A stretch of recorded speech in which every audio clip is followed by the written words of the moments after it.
अब इस कर्म योग को ठीक से और अच्छे से करने के लिए इंद्रियों का संयम बहुत जरूरी है, और इंद्रियों का मालिक होता है मन। इंद्रियों का मालिक क्या होता है? और प्राय हम सब अपने जीवन में गुलाम हैं भाई। हम सबको ऐसा लगता है कि हम बड़े स्वतंत्र हैं, लेकिन हम पूरी जिंदगी मन की गुलामी ही करते हैं।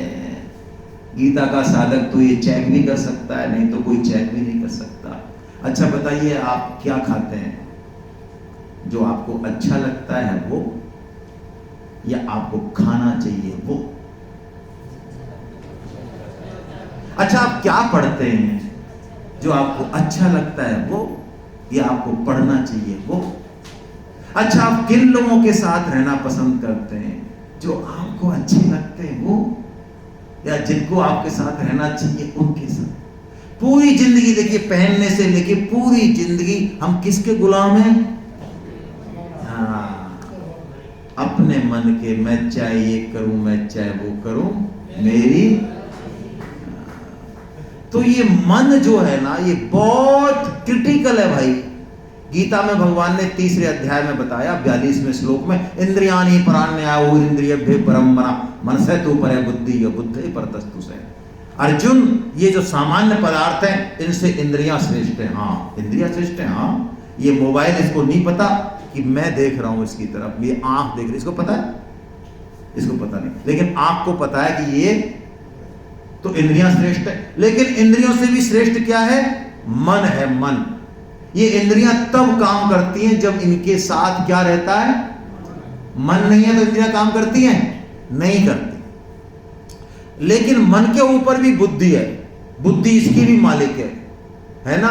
लेकिन ये मन इतना बदमाश है, ये है तो बुद्धि का गुलाम, लेकिन ये बुद्धि को भी अपनी तरफ, जैसे कि आपने जो है टाइम टेबल बनाया, बड़ा खींच के बनाते हैं, हम तो बड़ा खींच के बनाते थे टाइम टेबल हमारे जमाने में। सुबह ब्रह्म मुहूर्त में उठ के 5 से 7, फिर 5 मिनट घूमना, फिर 7 से 7, 5 से 9, इस तरह से पूरा जो है वो टाइम टेबल चलता कितने दिन था महाराज? अच्छा, मान लो रात को हमने जो है एक शॉर्ट लिख रखा, उसमें 9 से 11 जो भी है, 9 से 10 कोई फिजिक्स मैथ कुछ भी लिख रखी है, और उस समय कोई हमारा दोस्त बुलाने आ गया, या कोई सीरियल कोई ऐसा आ गया। अब हमारी बुद्धि करे, देख देख गड़बड़, टाइम टेबल का फॉलो कर यार तू। और मन कह रहा है आज तो यार कल कवर कर लेंगे, आज तो थोड़ा सा। तो ये द्वंद्व चलता है। अच्छा, आखिर में जीतता कौन है भाई?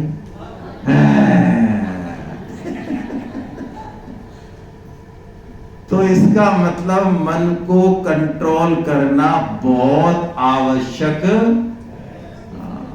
ये मन यदि कंट्रोल हो जाए एक बार और सही जगह लग जाए, तो कहते हैं संत की बेड़ा पार हो गया, अब दिल्ली दूर नहीं है। यदि आपका मन सत्संग में लग जाए, याद आने लग जाए सत्संग की, गीता पढ़ने की इच्छा हो जाए, किसी दिन मान लो टाइम नहीं मिले माला करने का, तो रात को जो है बेचैन ही रहे, अरे आज हमने माला ही नहीं करी यार, हमको 16 माला करनी है। यदि ऐसा हो जाए मन, तो ये मान लो बस बहुत कृपा होगी भगवान की, क्योंकि अब ज्यादा झंझट बचा नहीं है, क्योंकि मन हमारा भगवान में लग गया है। तो अब ये जो अध्याय है ध्यान योग, इसमें भगवान मन को लगाने की टेक्निक बता रहे हैं कि मन को कैसे मुझ में लगाया जाए, कैसे लगाया जाए। तो पहले तो हम मन को थोड़ा सा एक्सरे करें इस मन का कि ये मन है क्या है। तो गीता में बताया कि मन की एक क्वालिटी है बड़ी अच्छी, उसको हम योग सदुपयोग करेंगे। क्या क्वालिटी है? कि मन आसानी से कहीं लगता नहीं, पहले प्रथम तो, लेकिन एक बार लग जाए तो फिर आसानी से। तो देखो, हम सब मनुष्य जन्म में जो आए हैं वो सब रजोगुनी हैं। कैसे? ज्यादातर हम सब कैसे? रजोगुनी का मतलब क्या होता है? हाँ, जिसको इंद्रिय, विषय, भोग, निंदा, सोशल मीडिया, मतलब इन चीजों में जिसको कोई ट्रेनिंग की जरूरत नहीं है, ये पैदा होते ही ट्रेंड है। है ना, कहीं इसने कोई गीता सेमिनार अटेंड नहीं करी, ये पहले से ही ट्रेंड है इन कामों में। तो ये कौन है? रजोगुनी। और इसको रजोगुनी का दूसरा लक्षण है, इसको जो दे दोगे उसको ये पकड़ लेगा, ये छोड़ेगा नहीं। इसको शरीर दे दिया, इसने पकड़ लिया, मेरा ही है। इसको पत्नी दे दी, धन दे दिया, पद दे दिया, ये पकड़ लेगा, हटेगा ही नहीं। आप देखते हो ना, सामाजिक संस्थाओं में किसी को पद दे दो, आप बहुत अच्छा काम कर रहा है, मान लिया बात उसकी, लेकिन अब लोग कह रहे हैं साहब आप 80 साल के हो गए, आप थोड़ा जरा साइड में सरक जाओ, है ना। आपसे ज़्यादा बढ़िया लोग आ गए जो टेक्निकली स्किलफुल है, लेकिन आसान नहीं है कि वो सरक जाए। क्यों? रजोगुण है, राग है। कहने को तो हम निष्काम सेवा कर रहे हैं, लेकिन अंदर से कहीं ना कहीं पकड़ है। निष्काम सेवा में भी कामना की पकड़ है। कुछ तो लोग कहें तो सही, अरे बड़े निष्काम है भाई साहब, बड़े निष्काम है। ये ऐसी बात हो गई, थोड़ा हंसा देता हूं बीच में यार, ऐसे क्या है। एक बार अकबर और बीरबल में जो है आपस में शर्त लगी, तो बीरबल ने कहा कि महाराज देखो, इस कलयुग में सब लोग अपनी पत्नी के पीछे पीछे चलते हैं। हट, मैं नहीं मानता हूँ, ये बात फालतू बात करता है। अरे हम कह रहे हैं भाई साहब, हम कह रहे हैं मान लो आप, सब लोग पत्नी की बात मानते हैं, पत्नी के पीछे पीछे चलते हैं सब। अच्छा, तो चलो हम तो डंडोरी पिटवा दी कि भैया देखो कल सुबह 8 बजे से लाइन लगा दो। एक लाइन लगेगी जो पत्नी के मानने वाले हैं, और एक लाइन लगेगी जो नहीं मान, जहाँ पति की चलती है वो लाइन लगेगी। ये तो लगा दी साहब लाइन, तो पत्नी वाली लाइन जो है लंबी होती गई, लंबी होती गई। अब अकबर का सोचेगा एक क्या वास्तव में बीरबल की बात सही निकल गई यार। तो इतने में जो है दोपहर में जब बहुत लंबी लाइन, तो एक जो बूढ़ा जो है डोगरा, वो जो है लाठी टेकता हुआ धीरे धीरे आया। उसने अकबर ने कहा देखा है ना, आखिर ऐसा थोड़ी, हमारे राज्य में पति वाले भी बहुत हैं। आया, देखो एक आया ना। बीरबल ने कहा साहब जरा रुको, मैं पूछ के आता हूँ क्या मैटर है। तो बीरबल गया उसके पास, उसने कहा भाई बाबा आप सब इधर और आप इधर। अरे ओके, हमारी जो पत्नी है ना, हमारी बुढ़िया, उसने कहा इतनी लंबी लाइन लग रही है, नाक कट जाएगी सबकी, तो तुम तो ऐसा करो उधर की लाइन में लगना।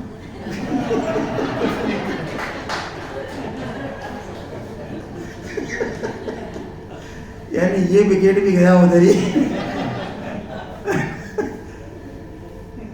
तो ये मन को हमको कैसे लगाना है, इस चीज को सीखना पड़ेगा। ये मन आसानी से कहीं लगता नहीं है, लेकिन लग जाए तो फिर हटता नहीं है। देखिए भगवान ने कहा हम सब रजोगुनी है, तो हमको राजस सुख लेने की आदत है, पहले से आदत है, इसलिए हमें बड़े आराम लगता है ताश खेलने में, गप ठोकने में, समय खराब करने में। लेकिन यदि हम धीरे धीरे धीरे धीरे मन को भगवान की चर्चा में, भगवान की माला में, भगवान के काम में धीरे धीरे लगाएं, गीता क्लास में, तो एक समय आएगा महीने में, 2 महीने में, कि ये मन धीरे धीरे धीरे धीरे फिर इसको टेस्ट लग जाएगा इसका। बस ये बीच का जो पीरियड है, यही थोड़ा सतर्कता से चलने का है, बाद में फिर कोई दिक्कत नहीं है। और ये लग जाता है, ये हो जाता है। स्वामी जी को उदाहरण देते हैं, मैं वही उदाहरण दे रहा हूं कि जब शादी होती है तो बोलो लड़की का मन लगता है ससुराल में? अरे आप बोलते नहीं हो भाई, क्या बात है, मेरे को, मैं कंफ्यूज हो जाता हूं। फिर यहाँ वालों का लगता होगा।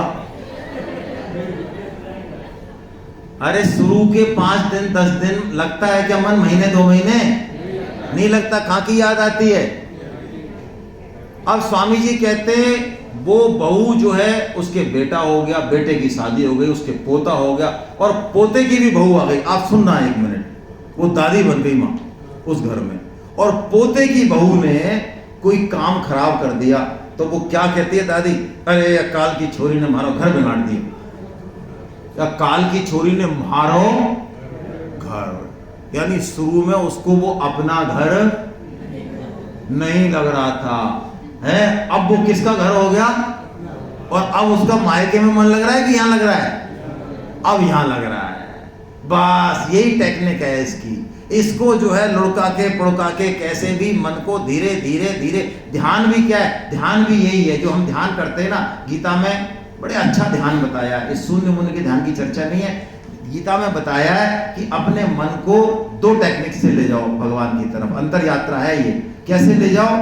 कि जहां जहां जो कुछ दिखे उसको भगवान का स्वरूप मान लो, या मन कहीं जाए उठा के लाओ भगवान की तरफ। गोविंद देव जी के चरणों में, जैसे यहाँ देखिए इस्कॉन के मंदिर में कितना बढ़िया, सबसे पहले जो है बलराम और चैतन्य महाप्रभु की मूर्ति है, विग्रह है, फिर राधा गोविंद जी का है, फिर श्रीनाथ जी का है, फिर भगवान श्री राम दरबार है। जहां आपका मन जाता हो, इष्ट जो आपके हों, इधर उधर जाने की जरूरत नहीं है। आपके इष्ट यदि मान लो भगवान श्री राम है सपोज, हैं, तो देखो ओहो कैसा भगवान के चरण कमल है, देखो जरा उसको आंख खोल के अच्छे से, कितने सुंदर कमल है, क्या भगवान का वस्त्र है, कैसी माला है, कैसी भगवान की कटी है, कैसा भगवान का मुखड़ा है, कैसा सुंदर, कैसा मुस्कुरा रहे भगवान, मेरी तरफ मुस्कुरा रहे, मान लो मुझे बाहों में लेंगे। ऐसे उसको एक एक चीज को आप देखते रहो, देखते रहो, देखते रहो, और आंख बंद करके उसको फिर साक्षात देखो। आपको पता ही नहीं चलेगा आपका मन 10 मिनट, 15 मिनट, 20 मिनट कब भगवान में लग गया। और जब इसकी हम प्रैक्टिस करेंगे तो अपने आप हमारा मन भगवान में लग जाएगा। ये भगवान ने टेक्निक बताई। तो अर्जुन ने एक प्रश्न किया, अर्जुन ने प्रश्न किया 6वें अध्याय में कि महाराज आपने बता तो दी बात, लेकिन मेरे हिसाब से मन को लगाना बहुत मुश्किल काम है, लगभग असंभव है, ऐसा कहा अर्जुन ने। मन को वश में करना लगभग, तो भगवान ने अर्जुन को कहा कि बात तो तेरी ठीक है, मुश्किल है लेकिन असंभव नहीं है। 2 तरीके बताए फिर भगवान ने शॉर्ट रूप में मन को वश में करने के, वो चर्चा हम और कर लेते हैं। क्या तरीके बताए? अभ्यासेन तु वैराग्य, है ना, 2 तरीके, एक तो अभ्यास और एक वैराग्य। ठीक है, अभ्यास क्या है? बार बार किसी चीज को करना, यही अभ्यास है। लेकिन कलयुग में सबसे बढ़िया अभ्यास है सत्संग, गीता का प्रचार, गीता की क्लास और नाम जप। आप सबको माला करनी चाहिए भाई, सबको कलयुग में। कलेर नाम कलेर नाम कलेर नाम केवलम कलो नास्ति एव ना, हरेर नाम हरेर नाम हरेर नाम केवलम कलो नास्ति एव नास्ति एव गतिरन्यथा। भगवान नाम जरूर करना चाहिए हम सबको, चाहे किसी भी हम साधन में हो, किसी भी गुरु को मानने वाले हो, कोई फर्क नहीं पड़ता है। यदि आप भगवान नाम करेंगे और तुलसी माला से करें तो बहुत अच्छी बात है। मैं आपको बता सकता हूँ यदि तुलसी माला हो तो कैसे करनी है फटाफट जल्दी से। यदि किसी के पास, तो अरे मेरे पास ही है ना, मेरी माला लेना, वो रखिए। देखिए, एक तो ये माला झोली होती है, इसमें 2 ओपनिंग होती है, नए लोग नहीं जानते होंगे इसलिए मैं बता रहा हूँ। 2 ओपनिंग है, एक तो बड़ी वाली और एक जो है ये छोटी वाली इधर। इसमें ये फर्स्ट फिंगर बाहर निकल जाती है, इसमें हाथ डाला और ये फर्स्ट फिंगर को बाहर निकाल लेते हैं, हो गया, अंदर माला है। और इसको लगा दिया आराम से। अब आप घूमते हुए, चलते हुए, बैठते हुए, जैसे भी 24 घंटे में कोई नियम नहीं है, नहा के बिना नहा के, कोई बहाना चलने वाला नहीं है। कोई प्रश्न नहीं करना इस पे कि भाई साहब ऐसे समय माला कर लें क्या? हर समय कर सकते हैं, हर अवस्था में कर सकते हैं, किसी भी आसन में कर सकते हैं, कोई विधि निषेध नहीं है, दिन रात नहाना कुछ नहीं है। करना कैसे है? माला ली अपन ने, कभी ऐसे अंदर ही करना है, वैसे नहीं करना है। तो देखिए ये माला है, इस माला में ये फूंदना पे मैंने हाथ रखा हुआ है, फूंदना है, और नीचे इसके ये सुमेरु है, ये वाला एक सुमेरु, और ये 108 मन के हैं। ठीक है, इस सुमेरु पे जब हाथ लें, इसको ऐसे ले लें माला को, सुमेरु पे जब हाथ ले जाए तो अपने इष्ट का स्मरण कर लें। भगवान श्री कृष्ण को यदि आपका भाव है तो भगवान श्री कृष्ण का कर लें, भगवान श्री राम का भाव है तो भगवान श्री राम का नमन कर लें उनको, हैं। इस्कॉन में तो एक प्रणाम मंत्र सिखाया जाता है, यदि आप इस्कॉन से दीक्षित हैं वो कर लें, अपने संप्रदाय से जो दीक्षित हैं उसका कर लें। श्री कृष्ण चैतन्य प्रभु नित्यानंद श्री अद्वैत गदाधराय श्रीवासादि गौर भक्त वृंदा। हरे कृष्ण कृष्ण कृष्ण हरे हरे, हरे राम राम राम हरे हरे, हरे कृष्ण कृष्ण कृष्ण हरे हरे, हरे राम राम राम हरे हरे, हरे कृष्ण कृष्ण कृष्ण हरे हरे, हरे राम राम राम हरे हरे, हरे कृष्ण कृष्ण कृष्ण हरे हरे, हरे राम राम राम हरे हरे। यदि आपके भगवान श्री राम इष्ट हैं, हरे राम राम राम हरे हरे, हरे कृष्ण कृष्ण कृष्ण हरे हरे, हरे राम राम राम हरे हरे, हरे कृष्ण कृष्ण कृष्ण हरे हरे, हरे राम राम हरे हरे, हरे कृष्ण कृष्ण कृष्ण हरे हरे, हरे राम ऐसे बस जप करते रहे।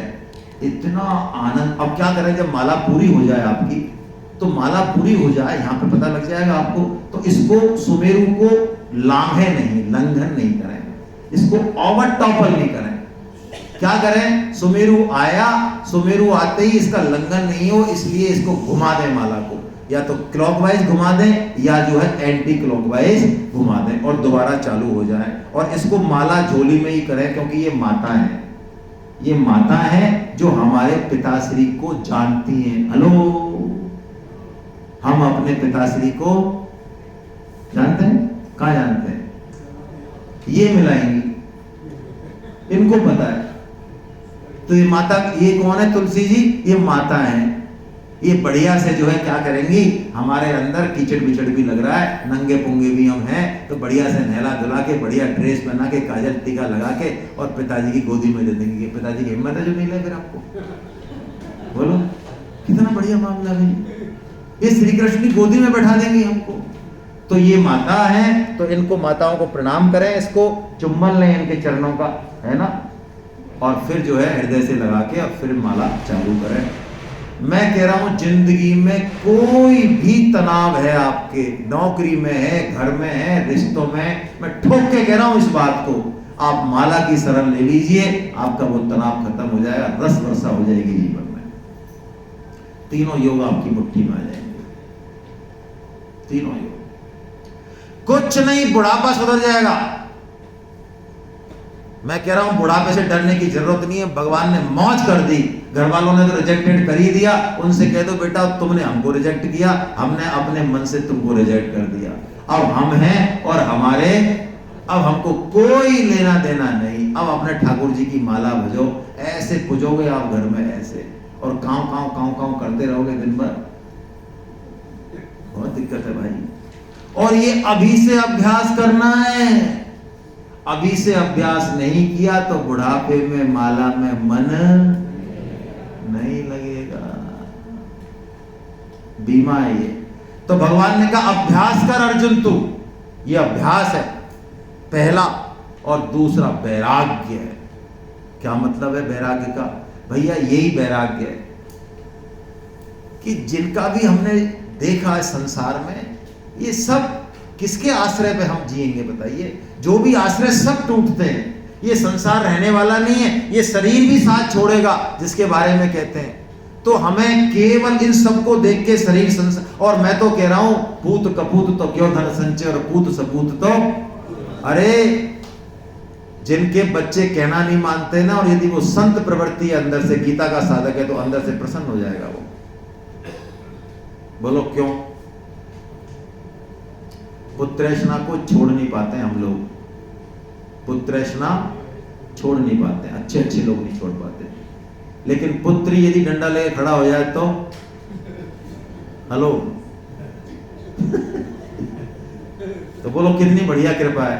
अरे तुकाराम जी और एकनाथ जी दो भक्त थे पंडितनाथ जी के, तो तुकाराम जी की जो पत्नी थी वो तुनक मिजाज थी, और एकनाथ जी की पत्नी बड़ी आज्ञाकारी थी। वो कहते हैं दिन को रात, तो वो कहते हैं हाँ रात है, लालटेन ले आओ, हाँ लालटेन ले आती जला के, संत सेवा करो, हाँ ले आती, खाना बनाना, हाँ बनाना है, जैसे पति के वैसे। तो एकनाथ जी जाते हैं और पंडितनाथ जी से कहते हैं महाराज कितनी बड़ी कृपा है, कैसी पत्नी दी है आपने, कितनी आज्ञाकारी है, आपका काम हो रहा है, संतों का काम हो रहा है, धन्य हूं मैं, धन्य हूं, धन्य हूं। समझ में आ गई बात। और उधर तुकाराम जी उनकी पत्नी से कहते हो दक्षिण जा उत्तर वगैरह, पानी ला लाया नहीं, सुन, वो सारे काम उल्टे करे, सब काम उल्टे करे, कतई सुना ही नहीं, इतनी सी जगह नहीं दे जो पैर रख दे बेटा आदमी घर में, टिकन नहीं दे बिल्कुल। तो तुकाराम जी भी जाते पंडितनाथ जी के, महाराज कैसी कृपा है आपकी, अरे हम फंस जाते, ये दुनिया फंसी पड़ी है इन चक्करों में, महाराज आपके हम स्पेशल बच्चे, आपने ऐसा इंतजाम किया महाराज, हम फंसना चाहे तो नहीं फंस सकते, बोलो